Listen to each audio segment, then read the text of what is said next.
This meeting is being recorded. Okay, we are here with Sharon Vaughn, candidate at large for Philadelphia City Council. Ms. Vaughn, thank you so much for being with us. My pleasure. Thank you. So can you tell us a little bit about your background? Sure. I am a mother of two. I have married for 27 years. And my professional background is that I have been a city employee for 33 years in city council. I began my career with Augusta Clark as a clerk, and I went from when she retired. Marion Taskell asked me to be a staff member on her team because I was known for my constituent services. And upon her retirement, I decided to work with Councilman Derek Green. Derek Green and I were colleagues on Marion Taskell's staff prior to her resignation. And so we had a bond and a good working relationship. And that's where I eventually resigned from after he resigned to go run for mayor. And with my experience, I had had every position in City Hall that you could possibly have on City Council. And I decided, well, the only one that I had not had was to be the actual council person. So when I started thinking about what I was going to do once Derek resigned, I said, let me try to see if I can win the race as to be the council person, because I knew it would be a special election from other council people that had either resigned to run for other offices or had to leave for other reasons. And I've been fortunate enough to be the elected candidate by the Democratic City Committee. I also am a delegate for the state of Pennsylvania.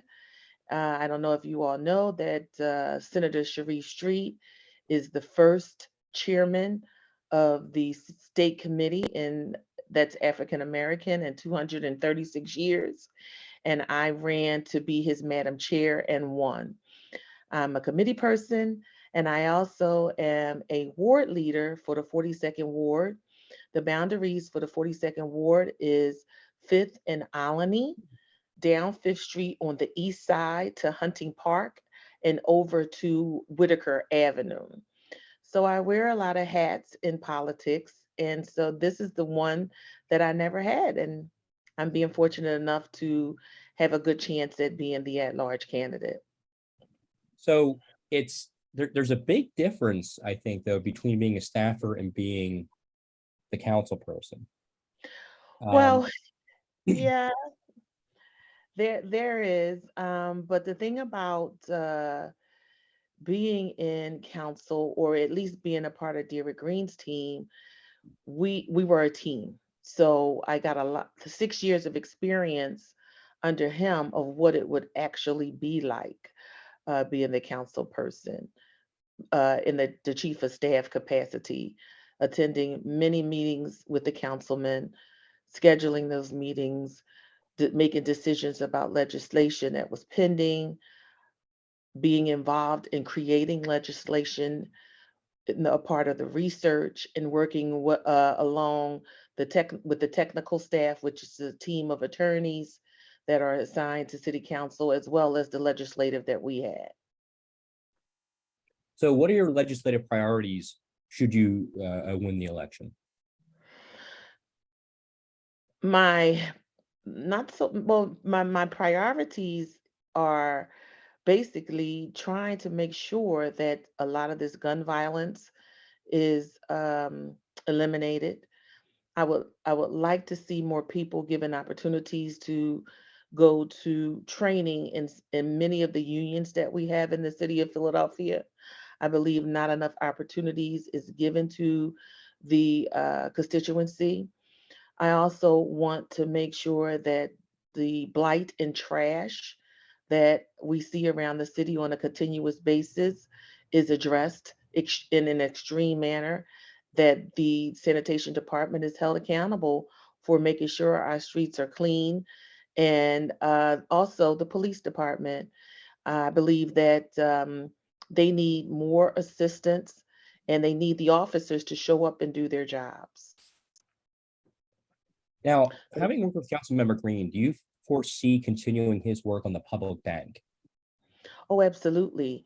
I am hoping that legislation is brought forward, because there's nothing better than giving an entrepreneur an opportunity to expand his business and create more jobs and grow in whatever services that they feel that we need.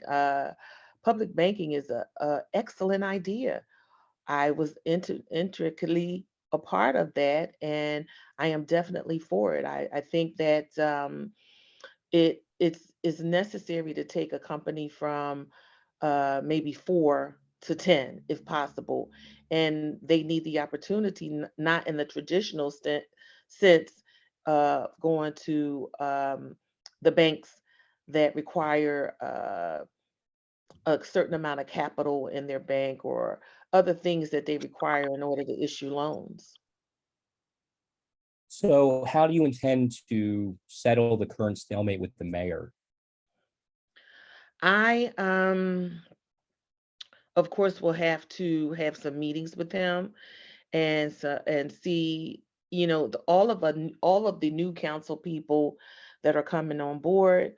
We plan to get together and possibly lobby him to see if we can get some of the issues that are on the table or have been stalemated, as you said, that we find important to us, or more important to our constituency that we serve. Um, I've known Councilman Kenny many years. I mean, Mayor Kenny for many years, and I hope that I will have a listening audience when I request a sit down with him to see how we can make things better for our city, because that's the ultimate goal. We're here to serve Philadelphia.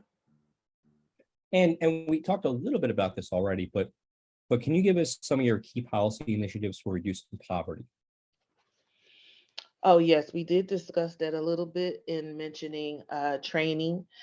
And I want to try to see if we can work on the tax incentives that we now have in place. Um, Unfortunately, a lot of businesses feel overtaxed, and that we need to find a way. I don't know what that way is as of yet, because it's not something that I've had an opportunity to work on, but we want to bring businesses back to the city. We want to make them happy having their businesses in the city of Philadelphia. So those things have to be decided as to what we're going to do to make that happen. I don't know what they are at this time. I cannot say, but there are incentives in place. Maybe we can lower some of the tax rates that we charge them now, and find other ways to make ends meet in our government body. And I'd like to bring in Denise Clay Murray here on Hall Monitor. I'm Hi, sorry. hi, Ms. Vaughn. Thank you for joining us. I really appreciate it. Hmm. I guess my first question for you is, you've been a part of the council system for a very long time. Yes. What have you seen about it that's changed? And do you think that, as somebody who has been a part of council for a while, you'll be able to negotiate those changes if you become a council person? Well, you could just take a look at some of the faces in council. They're all young. Um, they have fresh ideas. They have what their own way of doing things, and they're excited about making the changes that are necessary to make our city more effective. Um, I think that when we move out of the way, older people sometimes, that we allow the younger, fresh ideas to come in and bring us up to date, make us better in the jobs that we are performing. And that can't happen if people stay stagnant or stay in positions well beyond a certain amount of time. Now, with council, they don't have term limits. I know that was addressed in the past, and it's something that I would like to revisit because I don't think that as you get extremely more seasoned, that you should stay. There should be a limit. Like judges have to resign when they turn 70, and the mayor can only have 2 terms. I believe that that is important in keeping a city progressive and moving. Now, I don't know how much campaigning you've had to do as part of running for council in a special election, but what has that experience been like? Exhausting. I've had to do a lot of campaigning. Ward leaders want to see me across the city of Philadelphia. Josh Shapiro and his team are constantly here doing get out the vote initiatives. I am often invited to fundraisers that have to attend. I am being asked to speak at many, many events. I have one later this week where there are a group of attorneys that would like to hear from me. So it is running. I am running like a regular candidate, despite the fact that I have the endorsement and this is a special election. Everyone wants to see me. They want to get to know me. Um, I have the media that is interested in getting to know me and ask me questions about what my plans are. So it is ongoing. Okay. Now, are you intending on running for this office in 2023, once this term expires, or have you thought about that yet? I have thought about it, and no, I do not plan to do that at this point. At that point, I will, when this term expires, I would have had 35 years with the city of Philadelphia, and I will be 60 years old. My goal is to retire. Okay. But beyond retirement, I understand you hope to retire as a city council person, but Correct. after that, are you like going to completely say, okay, I'm going to Tahiti and Philly, you can do what you need to do on your own, or are you planning on remaining active in the community? I definitely will be active. I still will be the ward leader here until the end of that term, and hopefully I will get reelected. I am planning to get more involved with the Democratic Party, volunteer more time there, and hopefully I will be responsible for getting more people to pay attention to the process of getting out and voting. I plan to be committed to the state committee and making sure that we pay attention to the people that try to run across the state of Pennsylvania as well. So retirement is just one from one job. I still will be very heavily involved in the process and what happens with Philadelphia. This is my hometown. I love it. I've been here my entire life. And Tahiti sounds too hot and too many bugs. Okay. Um, but you mentioned voting and specifically the process of voting. Recently, former President Donald Trump was talking to folks at one of his many rallies about voter fraud. And he mentioned specifically that Philadelphia needed to be a target for people to look at in the midterms. What do you think that the state's Democratic Committee needs to do to kind of like make sure that people who are trying to use the process properly are able to do so without any kind of, and I guess this is the best way to put it, knuckleheadism going on? Good word. I like that. I'm gonna have to remember to use it. Knuckleheadism. Well, um, Donald Trump is an interesting man. We all know that. And Philadelphia, because it is a condensed city with what is it, 1.3 million people, we have the capacity to produce candidates that we want as winners. And I think that intimidates a lot of the rest of Pennsylvania because if excuse me, if we did what we were supposed to do, did the research, got out here and exercised our rights, there would be no stopping Philadelphia. Unfortunately, those more rural places don't have as many people, so they don't have the same amount of power. So stories and fabrications will be created to try to make the rest of the state think that this is a crazy place and that we can't be trusted. It's not the case.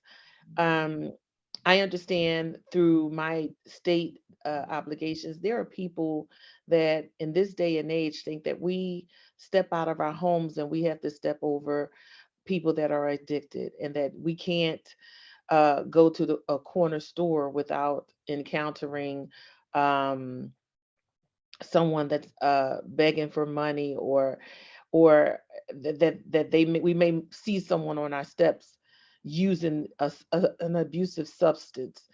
Parts of the state think that we can't go from our front doors to our cars without being carjacked. We know that that is not the case. We live our daily lives. And of course, we do have an abundance of crime, but that's across every metropolitan city. It's not unique to Philadelphia, but it is definitely something that happens, and it's because of situations where people don't have the things that they need to survive. And so they think that their option is to take it. And that's a very unfortunate thing, but we have to give them other resources, other ways to take care of themselves, and let them know that they have the same opportunity as people that don't create crimes or don't commit crimes have, where you have to go out here, get yourself trained, find a job, stick to it, show up, and do the best that you can, so that you can collect a income to sustain yourself. Okay. Well, thank you. I'm going to turn you over to Larry McGlynn for more on Hall Monitor, and you're listening to Hall Monitor on WPPM 106.5. Okay, Ms. Vaughn, just one last question for you. How can people learn more about your campaign? You can go to Sharon Vaughn for Council, which is my website. You can reach out to my campaign manager. Her name is Candace Presley, and let me give you her email address. One second. She has a lot of information about me. And then there was a recent article in the Inquirer that outlined who I am. But Candace Presley's email address is Candace, CANDIS .Blackwood, BLACKWOOD @gmail.com. All right. Well, Ms. Sharon Vaughn, thank you so much for joining us. Thank you all. Thank you. Take care.